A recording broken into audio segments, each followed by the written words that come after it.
Bien sûr, ici présent de Nourdine Ammirouche. Bonjour. Bienvenue. Merci. Vous êtes algérien, établi en Oui, Italie. oui, on peut dire que j'ai mon sang est algérien. Je suis italien. Je vis depuis 40 ans en Italie, mais mon sang est algérien. Oui, 40 ans, ça fait de vous un véritable Italien. Un véritable oriental. Grazie. Vous devez lui traduire, elle comprend français. Oui, bien sûr, bien sûr. Puoi parlare in italiano, Sì, faccio la sì. traduzione. Je vais traduire. Elle comprend français, mais elle ne veut pas apprendre le français. Mais de toute façon, les langues latines ont des racines Oui. communes. Donc, moi, j'ai deviné ce qu'elle me disait tout à l'heure et je pense Oui, qu'elle oui. aussi, elle peut deviner. Donc, bienvenue encore avec nous, encore une fois. Donc, parlons un petit peu de l'association Incan pour l'Afrique. L'initiative a été lancée il y a déjà presque 20 ans. Non, l'initiative a été lancée il y a 18 ans. Cette année, c'est la 18e année qu'on arrive en Algérie. Normalement, on vient en janvier avec toute l'équipe italienne, les médecins, les psychologues. Et on a fait presque 28, 30 wilayas en Algérie. Oui. On va souvent au sud. Mais expliquons d'abord le concept. Peut-être que Valéria pourra l'expliquer à sa manière aussi. Le concept consiste en quoi exactement? Ti sta chiedendo concetto della nostra associazione, cosa facciamo? Poi rispondere in italiano. Sì, sì. Dunque noi portiamo tanto materiale in tutte le zone dove ce n'è bisogno, specialmente anche nel deserto dove c'è tanta gente che ha bisogno. Noi portiamo bastoni, tavolette in braille, giochi per i bambini non vedenti, orologi parlanti, bilance, tutto quello che possono aver bisogno. E io questa cosa la faccio da 6 anni e per me venire in Algeria è sempre mi riempie il cuore proprio, cioè è una cosa bellissima e io amo l'Algeria. Un sourire est bellissima. Après, j'ai deviné un petit peu ce qu'elle disait, mais en Elle a même dit, temps, voilà, je pense que vous allez Elle a dit, traduire, ce sera plus clair encore pour d'abord, les spectateurs. Oui. elle a dit qu'elle adore l'Algérie, ça c'est très important pour moi. Ça c'est On très l'a important senti. pour moi parce qu'elle vient souvent avec moi. Elle a dit depuis 6 ans, elle me suit parce qu'avant elle ne pouvait pas pour son travail, pour ses Oui. études. Et elle a dit qu'on ramène du matériel scolastique, on peut dire ça. Oui, je pense, oui. Donc, tous les outils didactiques oui, nécessaires pour les écoles, pour les enfants, pour leur apprendre à être indépendants. Parce que des jeux pédagogiques, entre autres, elle a cité. parce qu'on est un peu en arrière en Algérie pour les non-voyants, mais il y a beaucoup de non-voyants. J'ai des amis qui sont des professeurs d'université. Donc il faudrait essayer de les Et faire sortir de l'isolement grâce à Voilà. ces outils pédagogiques Oui, voilà. qui vont les ça, aider. c'est très important. Une canne, c'est symbolique. Bon, la canne, c'est la canne du non-voyant. On a Non, la compris. canne est importante parce que ça c'est très important parce que la canne permet aux non-voyants d'être indépendants. Ce sont Il ses n'a yeux. pas- Oui, il n'a Ce pas sont ses besoin yeux. d'être accompagné. C'est drôle, mais en Algérie, on ne voit pas ça, mais on enseigne aussi à utiliser la canne blanche pour marcher. La chose importante qu'il faudrait faire en Algérie, c'est créer, on est en train de créer ça, on va parler de ça si vous voulez. Oui, allez-y, dès maintenant. Allez-y. Moi je vais à El Guerrara, l'année passée on était à Khanchla avec le Wali et on est en train de créer des jardins sensoriels, on Oui. peut dire ça, sensorial, Oui. Sensorial in italiano. Sensoriaux, c'est-à-dire où il y a un travail sur... Oui. Où il y a un accompagnement sensoriel pour les Sensorial pour les non-voyants. non-voyants. Pour leur permettre de s'orienter avec l'odore, Oui. avec L'ouïe. l'oreille et avec le parterre aussi, le voilà, parterre. c'est vrai Parce qu'on- que les non-voyants, ils sont très sensibles dans les doigts et le parterre, ils suivent le parcours de... Mais ce jardin doit être utilisé aussi pour les voyants. Oui. Nous venions de voir à l'instant, j'étais en train de vous montrer le récepteur, une image, je pense que c'est à Rabdaya que se déroulait cette activité. Oui, Peut-être qu'on va revoir l'image tout de suite. J'ai été à El Guerrara et on a été reçu. J'ai été Voilà, le seul pour ce sont voir. les images, Voilà, ça c'est dans la vallée du ça c'est Mdab. incroyable. C'est vraiment incroyable. C'est une communauté, si je peux dire ça, une communauté qui est, je peux dire un État dans un État. C'est pas bien. Oui, bon, c'est un peu péjoratif quand on le dit Ils en sont général, super, mais ils sont organisés, ils sont super à part. organisés. Disons que c'est une organisation, le MZAB, c'est connu. Ils sont très organisation organisés, ils sont exceptionnelle. super, ils sont incroyables. Oui. Ils m'ont reçu comme un...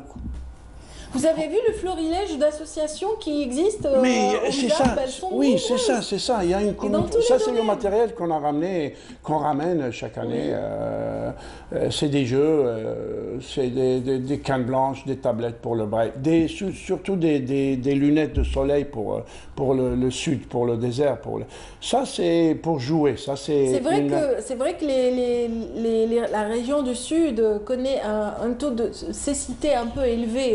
Oui. Vous le dites si bien, c'est dû au climat, c'est dû... Oui, non, c'est dû aussi à autre chose. C'est dû aussi à problème héréditaire. Problème héréditaire. Et puis, en Algérie, beaucoup au sud, surtout au sud, pas ici. Je ne veux pas dire une chose, ils ne déclarent pas leurs enfants aveugles.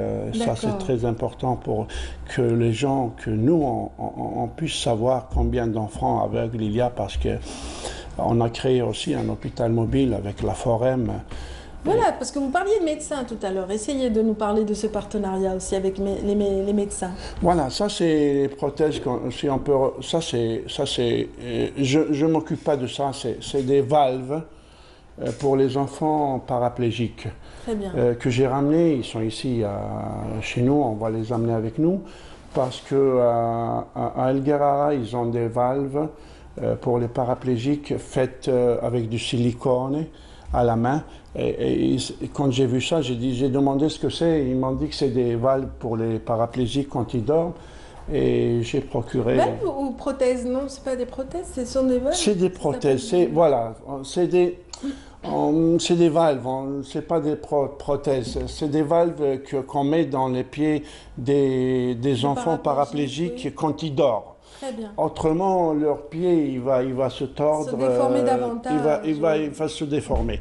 Donc, j'ai ramené une vingtaine de valves que j'ai amenées à Boulogne. Est-ce que l'association Incan pour l'Afrique, justement, s'intéresse à d'autres pathologies, d'autres maladies, d'autres maux? Justement, ça m'a intriguée. Normalement, non. Valéria. C'est une déviation, là. Bien, pas la déviation. Terrible. Normalement, non. Ça, c'est des enfants. Et qu'est-ce qui vous a poussé, justement, à vous intéresser aux enfants paraplégiques? Ces gens. C'est le manque de moyens. Ils m'ont fait visiter un petit hôpital d'enfants paraplégiques. Et j'ai vu ces valves, ça m'a un peu touché. Ça, c'est des non-voyants. C'est des jouets qu'on a ramenés pour eux. Il y a aussi mon neveu derrière. Oui, il pose, c'est très courant, les jeunes posent beaucoup. Beaucoup de monde m'aide en Algérie, oui. Beaucoup. Et beaucoup d'Algériens m'aident en Algérie qu'en Europe. Oui. En Europe, à part, je dois remercier notre consul de Milan, le consulat de Milan, et son vice-consul, ils sont super, ils nous aident beaucoup. Et pour les visas, pour les démarches, et aussi en Algérie, beaucoup de personnes... C'est-à-dire beaucoup plus de mécènes ici que de l'autre côté, peut-être? Oui, super, absolument. Je suis désolé de dire ça, mais les immigrés... algériens. C'est-à-dire que c'est pas la plus grande communauté on ne étrangère sent pas leur pays. Ils sentent pas leur pays. Ils sont pas aussi nombreux qu'en France. Ils ne sont en Algérie, en Italie, hein. En Italie, ils sont un peu éparpillés. La communauté n'est pas aussi bien organisée. Il y a une grande communauté. Quand même. Désolé de le dire. Il faudra booster tout ça. Je suis algérien. Il faudra booster tout ça. Il faut continuer d'être fédérateur. Il faut, à part le consulat et quelques amis, mais ce que je fais, photo. Ouais, ça c'est l'année passée en janvier. Et je dois respecter leurs coutumes. Alors, ils m'ont donné la djellaba. Donc, je vous l'ai êtes ramené. habillé comme eux. Très bien. Vous êtes en tenue traditionnelle, le mozabite. Oui, je dois respecter. Ils sont très attachés à leur tradition. On parlera tout à l'heure avec une invitée d'héritage. Ah, super. Leur héritage, il a sa place lorsque vous habitez, lorsque vous êtes de Redaya et que vous habitez en dehors des murs, c'est-à-dire si vous êtes à Alger, à Oran, etc. Quand ils arrivent chez eux, quand ils arrivent à Redaya, le berceau, voilà, là où ils sont nés, ils remettent. Je suis un peu fou. Je dois faire une conférence à Gardaya pour les femmes. Ah, pourquoi pas? Et quand j'ai demandé à rencontrer les mamans des non-voyants, ça a été un peu difficile. J'ai dit à un monsieur que je connais qu'il a 3 enfants aveugles. Je lui ai demandé à quelle heure il sort de chez lui. Il m'a dit à 7 h du matin. À quelle heure il rentre? À 7 h du soir. Tes enfants, avec qui ils restent? Oui. Avec leur maman, qui leur donne à manger, leur maman, qui les lave, leur maman, qui les fait dormir, leur maman. Alors je dois parler avec leur maman, pas avec toi. Oui, parce qu'il faut les former. Oui, ça la formation est très importante, plus que le matériel. Et Valéria va nous dire un mot sur la formation et le rôle de la formation. Elle s'occupe un peu parla dei bambini che segue, trisomie, les bambini Down. Alors la question en français d'abord. Elle s'occupe. Parle-nous un petit peu des enfants dont tu t'occupes, des trisomiques entre autres. Valérie, désolée, elle ne parle pas français. Mais c'est pas grave, vous êtes là. Merci. Elle s'occupe des enfants, elle adore les enfants trisomiques. Très bien. Et elle a étudié un petit peu le mode de former ses enfants et elle a acheté des jouets pour ses enfants. Est-ce que vous avez aidé aussi l'encadrement des non-voyants à travers vos actions? Est-ce que vous contribuez à la formation des auxiliaires de vie en quelque sorte qui n'existent pas assez en tout cas chez nous? C'est un gros problème, le manque d'auxiliaires. C'est un problème parce que par exemple, je suis en train de créer et il va venir, je suis en train d'essayer de créer un pont entre l'Italie et l'Algérie, mais il y a beaucoup de problèmes. Ce n'est pas évident, bien sûr, ça se construira en tout cas. Ils viennent gratuitement chez nous, ils viennent gratuitement, il y a l'Institut Cavazza de Bologne, Francesco Cavazza, qui leur fait le stage gratuitement. Ils vont manger gratuitement et ils dorment chez nous. On a une maison libre où on les fait dormir. Mais il y a beaucoup de problèmes pour Vous parlez des non-voyants ou des formateurs? Non, des non-voyants. Des non-voyants. Donc vous pouvez leur apporter un soutien. S'ils viennent chez nous, c'est mieux parce qu'on ne peut pas ramener tout le dispositif. Ici. Par exemple, chez nous, il y a le baseball. Le baseball, on dit. Le baseball pour les non-voyants. Oui. C'est drôle à le dire. Si quelqu'un ne voit pas comment il joue, il dit comment le baseball. C'est vrai que il y a aussi une équipe chez nous. Il y a une équipe. Le baseball des non-voyants. Oui, ça s'appelle autrement, mais je ne me rappelle plus. Le goalball. Voilà, le goalball. Non, c'est différent. Hein. Oui. Le goalball, c'est un peu plus facile pour les non-voyants. Justement, j'ai créé. Le baseball. Le baseball, c'est. Oui, le non-voyant qui tire la balle et il court autour des 4 points cardinaux. Et il y a aussi le climbing. C'est une balle sonore? Avec sonore, oui, c'est une balle sonore. Oui. Et il y a aussi la rampicette, le climbing. Oui, l'alpinisme. Oui. L'escalade. Oui, on ne peut pas ramener des murs de 9 mètres ici, ou bien on ne peut pas ramener un terrain de baseball ici, ou bien... Il faut en créer ici. Oui, il y a Khamis Maliana, ils ont créé un petit terrain de goalball. Très bien. Mais quand je rencontre des gens comme les gens de Guerra, ils te donnent la possibilité de les aider. Ils sont incroyables. D'accord. D'accord. En tout cas, c'est vrai que vous me parliez tout à l'heure d'une équipe médicale qui vous accompagne. J'aimerais bien que vous nous décortiquiez un peu plus la caravane. La caravane qui va se déplacer à Radaya comprend qui exactement? Donc la caravane cette année, D'abord, je tiens à rappeler les dates, en fait, le 25 et le 26 du mois ou... Oui, demain on va à Gardaï, à El Garara, on passera la journée à Gardaï pour faire visiter Gardaï à Valéria. On fait aussi un peu de tourisme. Ah bah oui, on profite pour faire un peu de tourisme parce que si je ramène des médecins ici et on les fait travailler en cours comme des fous, mais au moins quelques jours on se relaxe, on fait du tourisme. On découvre. Et c'est une manière aussi de sentir les choses. Oui. C'est-à-dire aller froidement vers le patient sans comprendre son environnement, ça peut ne pas être bénéfique. Les gens qui viennent... Valéria, vous le confirmez? Oui. Vous avez suivi ce que j'ai dit là? Oui. Vous pouvez traduire peut-être? Je disais que c'est bien la visite touristique qui précède le... Parce que lorsqu'on voit l'environnement, on ressent plus le patient. Oui, elle ha detto quando viene in Algeria se ti piace tutto l'intorno. Tutto. C'est notre pays, il faut dire que nos citoyens, mes citoyens algériens, on a beaucoup de problèmes pour l'accueil et la chaleur de notre pays est inconfondible. L'hospitalité légendaire j'ai pas trouvé encore. Les gens du Sud sont d'une J'ai pas trouvé encore un pays incroyable. comme l'Algérie pour l'hospitalité, surtout le Mzab. Pour moi, le Mzab, je suis parti très jeune en Italie. Mzab, j'étais à Alger, j'habitais à Alger. Le Mzab, c'est l'épicier. Oui, il y a longtemps. Mais là j'imagine que vous connaissez la philosophie de l'épicier maintenant. Parce que tout le monde doit travailler très jeune. Oui, lorsque vous faites partie d'une famille comme je n'ai jamais connu les Mzab. J'ai connu cette communauté qui m'a fait sentir, on dit ça, qui m'a fait... je me sentais vraiment gêné parce qu'ils m'ont accueilli, toute la communauté.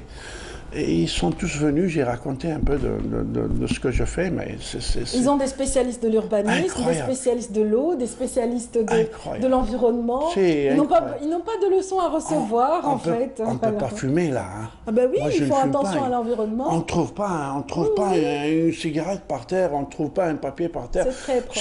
On doit apprendre Cette communauté donne beaucoup de leçons à l'humanité, normalement. Oui. Ils font des études. Ils ont des Maliens, ils ont des Noirs africains, ils les font étudier gratuitement chez eux. Par exemple. Les font ils ont leur école, ils ont leur hôpital. Oui, et puis ils prennent en charge les plus démunis, c'est-à-dire les plus riches prennent et soutiennent. D'ailleurs, la notion du LSP, telle qu'on le connaît aujourd'hui, est née au Mzab parce que la Twiza, chez les Mozabites, c'est sacré, on s'entraide dans la vie. Et ça, ce sont de belles leçons de vie qu'on peut recevoir là-bas. J'étais vraiment étonné de leur comportement, de leur mode de vivre, de leur mode d'organisation. Ils sont très organisés. Il va venir le maire de El Gara, il va venir chez moi en mois de juillet. Et je l'ai invité par la mairie de Boulogne, où j'habite. Et on va l'amener dans des jardins sensoriels et on va l'amener en tour de Boulogne parce que nos bus, ils parlent. Oui, très bien. Et vous serez surpris parce que cette visite, il va la rentabiliser. C'est ainsi oui. Les habitants d'ailleurs. Il va rentabiliser et vous verrez une naissance prochainement, je n'en doute pas. En tout cas, merci. Pardon, oui, allez-y. On lui a demandé, c'est juste pour rire un petit peu, pour créer un jardin sensoriel, il faut avoir les mesures du jardin, 50 mètres ou 60 mètres, ou par 30. Et je lui ai demandé la dernière fois s'il peut me donner les mesures du terrain. Il m'a dit, quelles mesures? Ici, c'est tout un terrain. Il m'a dit, prends les mesures que tu veux. C'est énorme. On va le créer comme vous voulez et où vous voulez. Voilà. En tout cas, merci de nous avoir permis de découvrir un petit peu votre initiative citoyenne, un petit peu, et les efforts qui sont consentis depuis 18 ans par l'association Une Canne pour l'Afrique. Cette escale est algérienne, j'espère qu'elle sera très agréable pour vous, Valéria, et j'espère qu'elle sera profitable pour les personnes qui nécessitent justement votre soutien. Et je parle bien sûr des enfants paraplégiques qui vont profiter de cette nouvelle expérience de l'association. C'est sur ces mots qu'on va clore, en tout cas. Oui. Allez-y. Je voudrais remercier des personnes ici en Algérie qui m'aident, par exemple Hamidou, le chanteur. Je vois là l'hôtel Horaci, on est là hébergé, mais on ne peut pas se permettre l'Horaci si le directeur, le PDG ne nous aide pas. N'avait pas aussi adhéré. Il nous aide chaque année et il nous offre le logement à toute l'équipe. Très bien. En janvier, et il nous aide beaucoup. Il nous a ramenés à Bni Abbas parce qu'ils ont un hôtel à Bni Abbas. On a opéré une quinzaine de personnes et puis on a fait 200 visites pour les yeux. Et cette année, on va à Janet. Très bien. On a organisé pour aller à Janet et le 28 décembre, on sera à Alger et puis directement à Janet. La perle du désert vous recevra certainement avec la même générosité que les Raddawi. Merci beaucoup. Merci infiniment à vous, Nourdina Mirouche. Merci à Valéria Sadnano d'avoir été parmi nous et de nous avoir permis de découvrir l'association Une Canne pour l'Afrique. Les initiatives citoyennes, on en parlera encore tout à l'heure avec un autre groupe qui représente l'association Amla. Mais avant, voyons un petit peu la beauté de la région de Tarf, visitée pour vous et pour nous ce matin par Hassiba Abdallah. Tarf est connu pour son important littoral. Une façade maritime de 90 km bordée de belles plages. Ici, le tourisme balnéaire est sans contestation une vocation qui caractérise la région. Pour être à la hauteur des attentes des visiteurs, de nouveaux projets touristiques ont été lancés. Nous avons d'autres nouvelles infrastructures en cours de construction, dont des infrastructures sportives pour notamment attirer les clubs sportifs qui se déplacent jusqu'en Tunisie pour les stages. Nous avons fait en sorte que ces infrastructures soient dotées de tout pour que ces clubs viennent ici au lieu d'aller ailleurs. Et pour justement attirer plus de visiteurs, la wilaya compte beaucoup sur le tourisme montagnard, un atout très important puisque Tarf recèle de nombreux lacs et aires protégés. Le tourisme balnéaire est un tourisme saisonnier. Le tourisme de montagne, par contre, dure toute l'année. C'est un vrai avantage pour la richesse du pays et surtout pour la devise qu'il génère. Tarf est doté d'atouts touristiques très intéressants. La diversité de ses nombreuses potentialités ne peut qu'apporter un plus pour la région.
initiatives citoyennes sont multiples sur le plateau, je vous le disais dès le début de l'émission. Aujourd'hui, nous avons plaisir de retrouver les membres d'une association que nous avons découvert déjà il y a pas mal de temps pour des activités tout aussi intéressantes. Il s'agit de l'association Nemla. Nemla, donc les petites fourmis sont là. Mais en fait, ce sont vraiment de véritables fourmis sur le terrain. Il s'agit du couple. Alors, je commence par madame, bien sûr, Myriam Hassisen. Oui, bonjour. Alors, vous êtes la présidente actuelle de l'association et vous avez votre vice-président qui est également monsieur dans la vie. Exactement. Il s'agit de Smaïn Hassisen, bienvenue. Merci. Vous êtes accompagné d'un jeune membre donc, qui a rejoint le peloton depuis peu de temps. Il s'agit de Ayman Derbouh. Ayman. Ayman Ayman, ah voilà, Ayman. Ayman et non pas Ahmed. Voilà, je vais tout de suite rectifier pour ne plus faire la bêtise. Bienvenue Ayman. Donc depuis combien de temps tu es dans l'association? Pas longtemps, même pas une Oui, année. combien de temps? Même pas une année. Même pas une année. Oui. Alors, qui c'est qui t'a donné un petit peu l'indice ou le petit tuyau? C'est M. Hassisen qui m'a proposé. Très bien. Et comme j'aime la nature, je me suis directement adhéré. Il vous a découvert comment? On va lui poser la question directement. Voilà. Alors, vous l'avez découvert où, ce petit jeune? Ayman, c'est un sportif. Il aime faire du sport, donc c'est un collégien. Très bien. Donc là, on s'est vu comme ça à la librairie. Je lui ai dit, écoute, si ça t'intéresse, on va lancer récemment, on dit qu'on va faire la cellule, les sentinelles de l'environnement. C'est à peu près un club vert. Très bien. Mais on s'est dit, on va changer. Donc c'est à l'intérieur de l'association Nemla, on a créé la cellule, disons, c'est l'âge d'Ayman, hein, c'est des collégiens, pas des primaires. Donc on les appelle les sentinelles de l'environnement et on a remarqué ça marche très bien. Voilà. C'est-à-dire eux-mêmes, ils vont lancer cette activité, Voilà. proposer comment dire, leurs propres projets, leurs propres initiatives. Et ils comprennent bien les jeunes de leur génération, donc ils vont certainement choisir les outils propices, les moments propices en fonction de leur Exactement, cursus. c'est ça. Et C'est effectivement, parce que J'ai nous... deviné, hein. Voilà, merci. Vous nous avez aidé. Je commence à deviner, c'est bon. Je l'ai Bientôt, vous senti. serez une petite Nemla parmi si vous nous. étiez à Alger, j'aurais peut-être volontiers participé, D'accord. mais vous êtes à Bjaïa. Écoutez, en tous les cas, nous, on a l'expérience qu'on a eue, c'est de former, on a 14 clubs verts, Oui. donc entre primaire et collège. Et là, on s'est dit, pourquoi ne pas avoir carrément un club vert qui appartient à Nemla? Donc, à l'intérieur de Nemla, nous avons les seniors, les étudiants. Et là, on s'est dit, pourquoi on va lancer ces sentinelles de l'environnement? Et moi, j'ai vu personnellement, samedi, on a fait une caravane médicale avec les amis de la faculté de médecine. Donc, on a laissé ces sentinelles travailler. Moi, personnellement, je me suis mis de côté, je pensais la retraite. Je me suis dit, ça marche très bien. La relève est acquise. Voilà, et C'est on est excellent. content. J'espère qu'ils garderont en tout cas longtemps la motivation, parce que la motivation, vous l'avez en tant que couple, en tant que membre fondateur de cette association, l'association Nemla. Vous faites beaucoup pour l'environnement depuis longtemps. Il parle justement d'un nombre important de clubs verts à l'échelle de Béjaïa, mais vous ne faites pas que cela. C'est-à-dire les clubs verts, vous les avez dépassés. On avait présenté une très belle initiative en faveur des hospitalisés il y a de cela une année à peu près. Oui, oui, absolument. Il s'agit du jardin du patient. Voilà, donc c'est une initiative en collaboration, il faut bien le rappeler, avec le CHU de Béjaïa. Oui. Et vraiment, on peut dire qu'on est fiers de ce bébé, qu'on a mené pratiquement sur sa fin. Ça a été non sans difficulté, parce qu'il faut savoir que c'est des activités que l'on peut mener que les samedis, les jours fériés, même le ramadan, on a beaucoup travaillé. Et si vous permettez, j'aimerais profiter de l'antenne pour lancer vraiment un grand bravo à toute l'équipe, aux bénévoles. J'espère oublier personne, donc je vais nommer je vais donner aucun nom, tout le monde se reconnaîtra. Parce que vraiment, il faut être fier de ce qu'on a accompli. Je ne sais pas si on a des images. Ben voilà, on a des images. Là, c'était la genèse. Hein, c'était tout au début, hein, quand vous étiez en plein préparation de certains Et encore, il y a pire que ça, parce qu'au début, On a occupé en fait un espace qui était à l'abandon. C'était complètement à l'état vierge. Voilà. Vous voyez les murs, vous avez agi sur les murs, vous avez Oui. agi sur le sol, Vraiment. vous avez agi sur la verdure elle-même. C'est-à-dire vous avez fait naître un espace On a vraiment, vert. absolument, on a vraiment créé un espace dédié aux malades. Oui. Voilà, donc Et que vous disent les malades lorsqu'ils parcourent cet espace vert nouveau et qu'ils ont vu naître en tout cas pour certains, pour les hospitalisés qui sont retenus à l'hôpital un peu longtemps. Il y a même des fresques, je vois.